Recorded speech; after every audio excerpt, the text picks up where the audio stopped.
Ang problema kasi sa inyo, kapag sobrang bait ng tao, akala nyo tanga. Pag lagi kayong pinagbibigyan, lagi kayong pinagmamalasakitan, lagi kayong iniintindi, akala nyo uto-uto.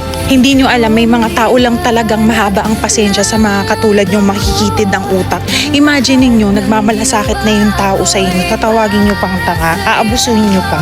Alam nyo ba yung mga taong mahaba ang pasensya at saka magaling magpigil ng emosyon, mga matatalino yan? May hangganan yung pag-intindi nila sa inyo at kapag na-realize nila na kailangan na kayong tanggalin sa buhay nila, hindi na nila kayo tatanggapin pabalik. Kaya pag may na-meet kayong mga taong masyadong mabait para sa paningin ninyo na feeling nyo weakness nila yon, huwag nyo silang abusuhin, palahalagahan nyo sila kasi hindi sa lahat ng oras may mamimit kayong ganyan. Ang pagiging isang mabuting tao ay kailanman hindi magiging kahinaan.